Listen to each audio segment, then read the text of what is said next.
मसीहा का आज हम लोग श्रद्धांजलि अर्पित कर रहे हैं। ये कार्यक्रम आयोजित है।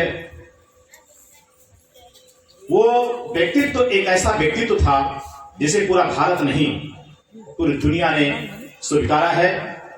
पूरी दुनिया ने बाबा साहेब को स्वीकारा और कहा कि अगर मेरे यहां होते तो उगते सूरज या सूरज जैसे होते। सिंबल ऑफ नॉलेज कहा गया। ऐसे मसीहा किसी जाति विशेष के पक्षधर नहीं थे, लेकिन मानवता के बहुत कट्टर पुजारी थे। इन्होंने सदियों सदियों से दास्ता पछता और लाचारी में जी रहे समाज को उठाने के लिए अपना पूरा जीवन समर्पित किया। साथियों, आप इनके जीवन के बारे में सुनेंगे तो शायद आपको आंखों में आंसू आएंगे। बहुत सारे साथियों ने इस पर प्रकाश भी डाला है। मैं संक्षेप में बताना चाहता हूं कि जिस मुसीबत को काट करके बाबा साहब भीमराव अम्बेडकर यहां तक पहुंचे थे, मैं आज के इस वीक में बड़ौदा नरेश सयाजी गायकवाड़ को भी और कोल्हापुर के नरेश छत्रपति साहू जी महाराज को भी अच्छी श्रद्धांजलि अर्पित करता हूं, जिन्होंने बाबा साहब को आर्थिक मदद दे करके कोलंबिया विश्वविद्यालय में पढ़ने के लिए अवसर दिया। ऐसे महामानवों को भी मैं सच्ची श्रद्धांजलि अर्पित करता हूं।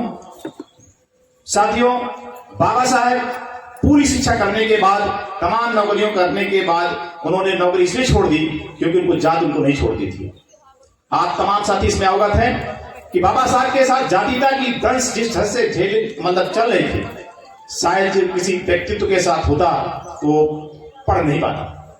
लेकिन बाबा साहब, धन्य है बाबा साहब जिन्होंने ठाना था। और बाबा साहब पढ़ाई पूरी करके जब उन्होंने अपनी पूरी पढ़ाई किया तो जब राजनीति में आए, यानी जब उन्हें जाति का दंश झेलना पड़ा, तो उन्होंने पूरा प्रण कर लिया कि जब तक मैं समाज को उठा नहीं दूंगा, समाज को बराबरी पर लाके खड़ा नहीं कर दूंगा, तब से चैन से नहीं सोऊंगा। इसी कड़ी में उन्होंने कई संगठन बनाए। शेड्यूल कास्ट फेडरेशन भी उन्होंने बनाया। 30 में उन्होंने 56 में उन्होंने भारतीय लिबरल पार्टी का भी गठन किया।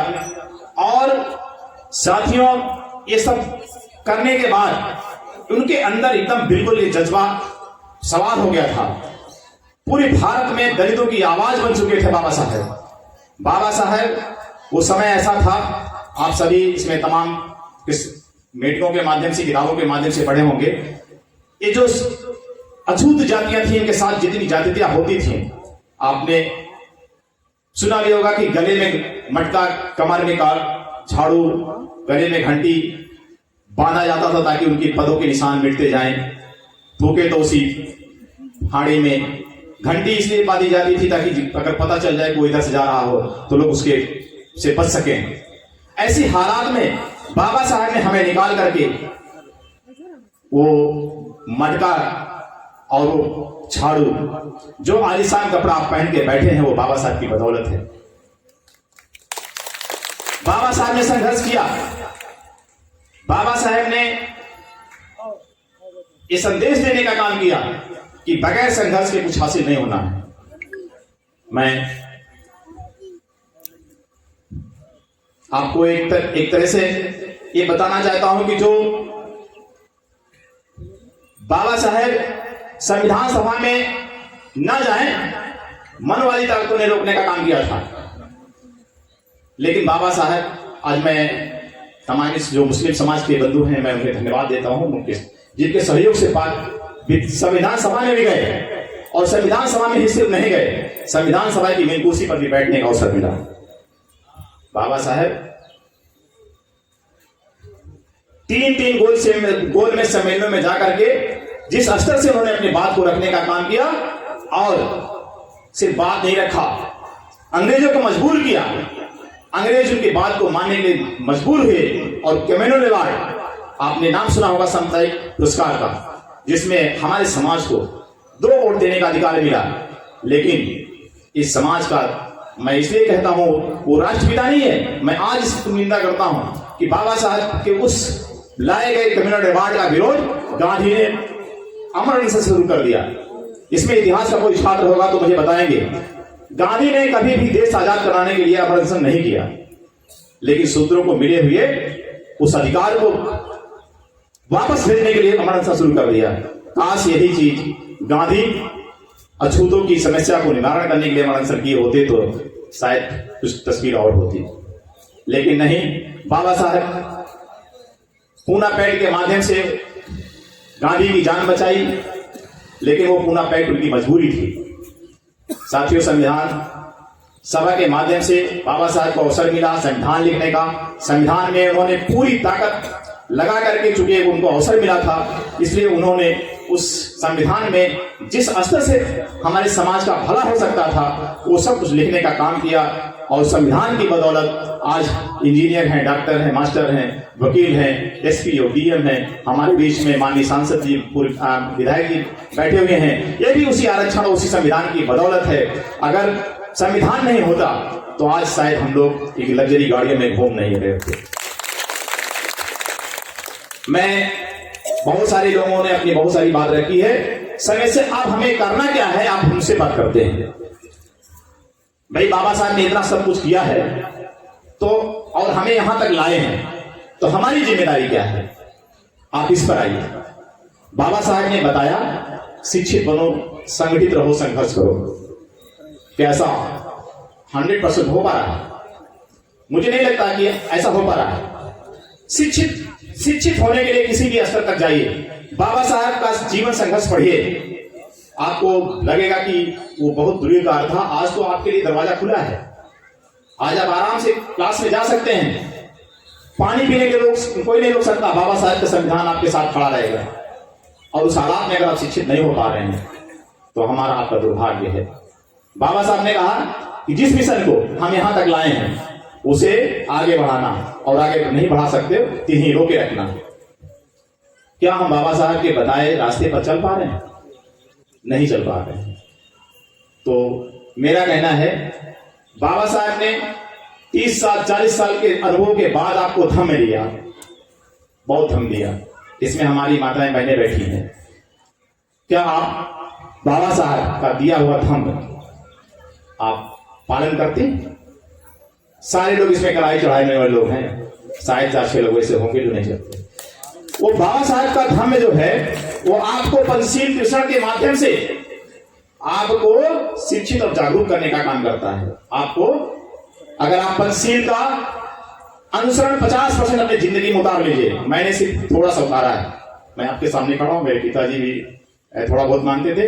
अब मैं प्रयास करूंगा आने वाली पीढ़ियों तक और ज्यादा उतार दूं। बाबा साहब जो धम्म दिया, जो पंचशील का उन्होंने संदेश दिया, उसे हम लोगों ने अगर अपनी जिंदगी में उतारा है तो उसका लाभ दिख रहा है। दिख रहा है, नहीं दिख रहा है? हम पूरी तरह से बाबा साहब को 22 प्रतिज्ञाओं का पालन करने का प्रयास करते हैं। वो परहेज है। हमारे एक दिन श्री राम मौर्य जी ने कहा कि जैसे दवा के साथ कुछ परहेज बताए जाते हैं, तो दवा ये पंचशील उनका बुद्ध जी का धम्म है, और परहेज बाबा साहब की 22 प्रतिज्ञाएं हैं। आप उस दवा को लीजिए और परहेज को करिए, निश्चित रूप से आप स्वस्थ हो जाएंगे। तो आप स्वस्थ होने का काम करिए, दवा लीजिए, परहेज करिए, आप स्वस्थ हो जाएंगे। ये समाज यही नहीं रह जाएगा, निश्चित रूप से आगे जाएगा। लेकिन आप बाबा साहब के बताए हुए रास्ते पर आइए। अगर नहीं आ पा रहे हैं तो ये समझ लीजिए हम पिछड़ जा रहे हैं। और जो हालात आज है ये बहुत नाजुक मोड़ है। ये हमारी, मैं एक टीचर हूं और छुट्टी लेकर के अगर यहां इस मंच पर ये कार्यक्रम कर रहा हूं तो आप समझ सकते हैं कि मैं किसके सामने खड़ा हूं। साथियों, बाबा साहब ने अपने संविधान में एक आदमी एक वोट, 1 मैन 1 वोट, और 1 वोट 1 वैल्यू। एक वोट कोई भी होगा, राजा होगा, रंग होगा, और कहा ना कि लो मैं तुम्हें मत रूपी ब्रह्मास्त्र दे रहा हूं, इसका प्रयोग करके अपना राजा बना लो। उन्होंने कहा है राजा रानी के पेट से नहीं होगा, जिसका राजा होता है, जिसकी सत्ता होती है, उसकी हनक आप जानते हैं। आपने बहन जी की 4 बार सरकार देखी है।